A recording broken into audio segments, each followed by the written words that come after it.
네, 지금부터 개혁신당 제17차 최고위원회의를 시작하겠습니다. 먼저 이준석 당대표의 모두 발언이 있겠습니다.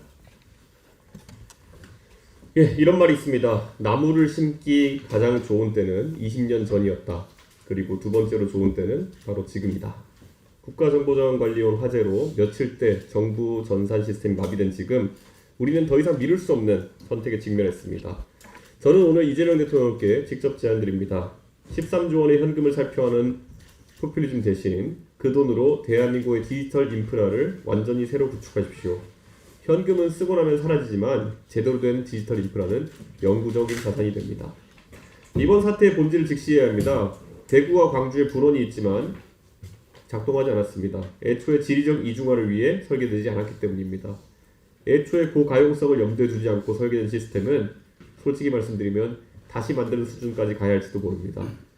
평소 주 4.5일 근무 같은 장밋빛 미래를 들이시던 대통령께서 이제 와서 공무원들에게 밤샘 복구를 지시하는 모습이 아이러니합니다. 하지만 이것은 사람의 문제가 아닙니다. 구조적으로 잘못 설계된 시스템은 아무리 노력해도 한계가 있습니다. 이것은 근본적인 리팩토링이 필요한 문제이고 여기에는 충분한 예산과 시간이 필요합니다. 더 심각한 문제가 있습니다. 원래 소프트웨어를 개발하는 것만큼 어려운 것이 배포하고 관리하는 것입니다. 17,060개의 정부 시스템 중 개발 시점이 오래된 시스템들은 단기간에 재설치와 복구가 사실상 불가능할 것입니다. 정부는 이 사실을 국민께 매우 솔직하게 알려야 합니다. 일부 시스템은 개발자도 떠났고 문서화도 제대로 되지 않고 있으며 심지어 소스코드조차 제대로 관리되지 않은 경우도 있습니다. 이런 레거시 시스템들은 복구의 수주, 어쩌면 수개월이 걸릴 수도 있습니다. 국민께 거짓 희망을 주기보다는 현실을 있는 그대로 알리고 근본적인 해결책을 찾아야 합니다. 불이 꺼지고 시스템이 복구된다고 해서 위험이 사라지는 게 아닙니다. 이 구조적 결함을 완전히 치유할 때까지 위험은 계속 존재합니다. 작년 행정망 마비, 2022년 카카오 사태 매번 반복되고 있습니다. 2008년부터 시작된 전자정부 표준 프레임워크는 과거 우리나라의 표준화된 전자정부 구축을 위해서 중요한 역할을 했습니다. 하지만 역설적으로는 이제 일반적인 젊은 개발자들이 개발한 환경과 너무 괴리되어 그들만의 리그를 만들어가고 있습니다. 젊은 개발자들은 최신 기술 스택으로 개발하다가 정부 프로젝트에서는 20년 전 방식으로 개발해야 합니다. 이런 환경에서 어떻게 우수한 인재들이 정부 시스템 개발에 참여하겠습니까? 프레임워크 업데이트 주기도 너무 느려서 최신 안정화 버전과의 격차가 계속 벌어지고 있습니다. 보안 패치와 성능 개선이 제때 반영되지 않으면 시스템 전체가 취약될 수밖에 없습니다. 17,060개의 정부 시스템이 외주 업체들에 의해 중구난방으로 개발되어 있고 프로젝트가 끝나면 개발자들이 떠나버려 문제가 생겨도 고칠 사람이 없습니다. 정부가 직접 개발 역량을 갖추지 못한 채 외주에만 의존한 현실이 오늘의 사태를 불러왔습니다. 그래서 저는 구체적으로 제안합니다. 첫째, 정부 시스템 고가용성 보장을 위한 법제 강화.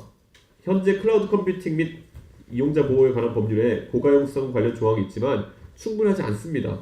모든 정부 핵심 시스템의 99.99% 가용성과 지리적 이중화를 구체적으로 의무화하는 별도 법안이 필요합니다. 둘째, IT 인프라 현대화 특별 예산을 편성해야 합니다. 매년 IT 예산의 30% 이상을 시스템 현대화에 의무 배정해서 장애 복구와 이중화 비용은 매몰 비용이 아니라 필수 투자라는 것을 알려야 합니다. 셋째, 정부 시스템 전면 재구축 10개년 계획. 대전, 광주, 대구가 각각 독립적으로 전체 서비스를 운영할 수 있는 진정한 이중화 시스템을 구축해야 합니다. 넷째, 전자정부 표준 프레임워크 전면 현대화. 젊은 개발자들이 실제로 사용하는 최신 기술 환경과의 괴리를 줄이고 다양한 언어와 기술 스택을 유연하게 도입할 수 있도록 개방해야 됩니다. 다섯째, 정부의 직접 개발 역량 확보를 해야 됩니다. 디지털 인재 특별 채용으로 핵심 시스템은 정부가 직접 개발해서 운영하도록 해야 합니다. 대통령께서는 이 문제의 근본적 해결을 위해 직접 나서주시길 바랍니다. 이번 사태는 단순한 사고가 아니라 우리나라 디지털 인프라가 얼마나 취약한지를 보여준 경고입니다. 국민이 365일 24시간 안정적으로 행정 서비스를 받을 수 있도록 하는 것, 이것이야말로 진정한 민생이고 국가의 기본 책무입니다.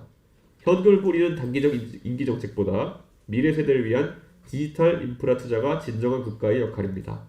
개혁신당은 이런 건설적인 정책에는 여야를 떠나 적극 협력할 준비가 되어 있습니다. 나무를 심기 좋은 때는 20년 전이었지만 두 번째로 좋은 때는 바로 지금입니다.